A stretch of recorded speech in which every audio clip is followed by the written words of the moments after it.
दूसरा सवाल ये उठता है कि अगर वोटर लिस्ट को आज निर्वाचन कमीशन बोलता है हम नहीं मानेंगे, तो भाई जिस वोटर लिस्ट से आप वोट दिए उसी वोट से आपका सरकार बना है। बिल्कुल। अगर मेरा वोट जाली है, मेरा वोटर कार्ड जाली है, तो मेरा वोट से चुना हुआ सरकार भी जाली है, तो मेरा सरकार भी जाली है।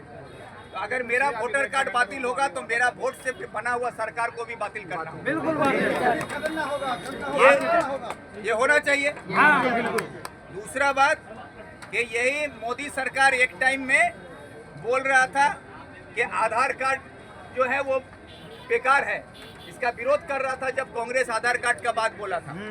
फिर 2014 में सरकार में आके आधार कार्ड को ये कंपलसरी किया कि आपको हर चीज के साथ लिंक करना होगा। आज आपका आधार कार्ड आपका बैंक के साथ लिंक है, आपका कहीं नौकरी करते हैं उसमें लिंक कर दिया गया, आज आपका ड्राइविंग लाइसेंस के साथ लिंक कर दिया गया, राशन कार्ड के साथ लिंक कर दिया गया, आपका हर चीज के साथ लिंक हो गया है आधार कार्ड को। आप बोलते हैं हम आधार कार्ड को नहीं मानेंगे, तो जितना लिंक किए हो वो सब बातिल करो, पहले उसको बातिल करना होगा। तो ये जो है ना, उसी तरह राशन कार्ड का बात, आप बोलते हैं हम राशन कार्ड नहीं मानेंगे, तो भाई आप सवाल उठता है, हम सवाल करते हैं सरकार से कि मोदी सरकार खुद कहती है कि हम 80 करोड़ देशवासियों को राशन देते हैं, ये सुने हैं ना?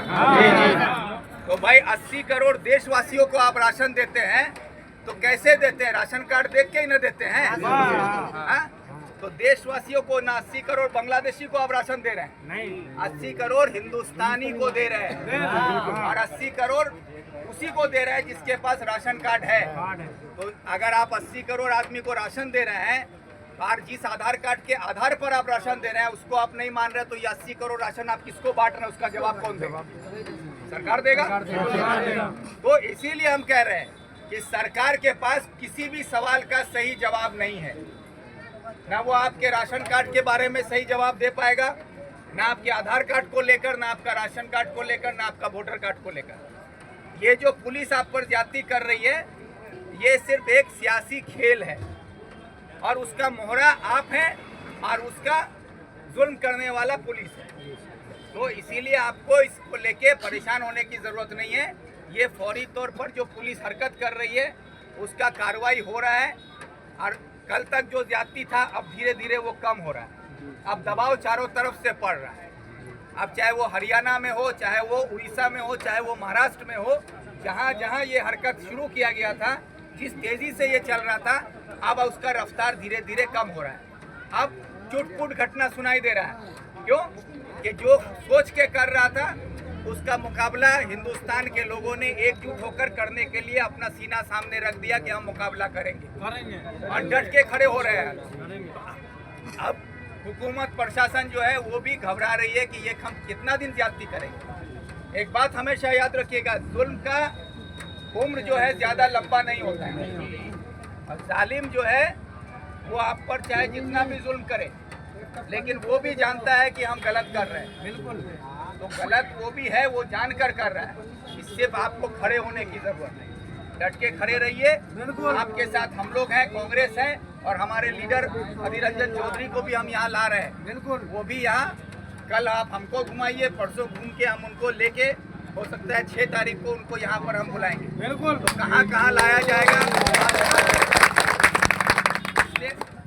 आज कोई मीटिंग करने के लिए हम नहीं आए, हम सिर्फ आप लोगों से मिलने आए।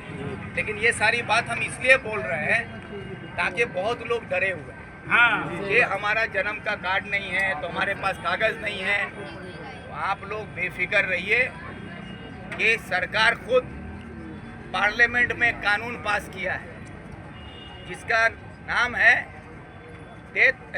Birth and death amendment act 2023।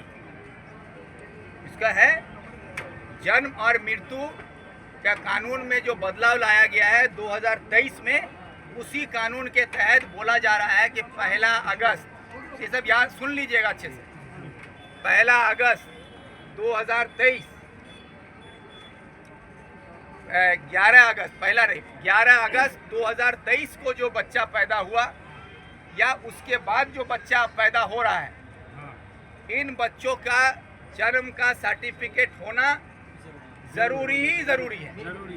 अब जो भी बच्चा पैदा होगा आपके घर में, उस बच्चा का अगर सर्टिफिकेट नहीं होता है तो वो बच्चा हिंदुस्तान के कानून के तहत किसी स्कूल में भर्ती नहीं हो सकता है।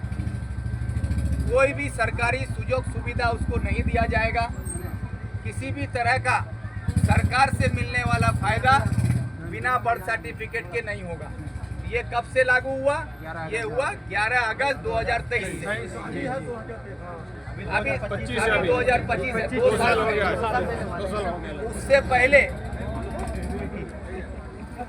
पहले ये सब तो सुन लीजिए, क्योंकि आप लोग सुनते नहीं है, समझ नहीं पाते हैं। बहुत कोई होते घबरा जाते हैं। हो सकता है कि कोई आके आपको डराएगा, तो वो सिर्फ आपको डरा सकता है, कर कुछ नहीं सकता है। ये बात समझ लीजिए।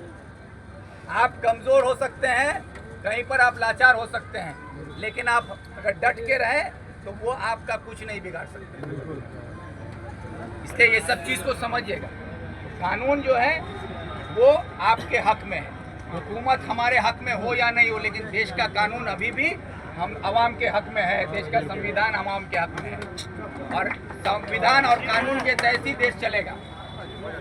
तो इसलिए आप सबसे गुजारिश है कि अब यहाँ से हम लोग आगे बढ़ेंगे, फिर यहाँ आएंगे या कहाँ ले जाएंगे। अब ये मुन्ना भाई लोग यहाँ पर हैं, हम जो बोले कि हम भाई यहाँ पर मेहमान हैं, मेजबानी आपका है। अब मेरा चाय पानी खाना पीना सब आपका। अब कहाँ ले जाइएगा, कहाँ खिलाइएगा, कहाँ गिराइएगा, कहाँ खिलाइएगा, वो आप समझिए। कल से जो है ये टाइम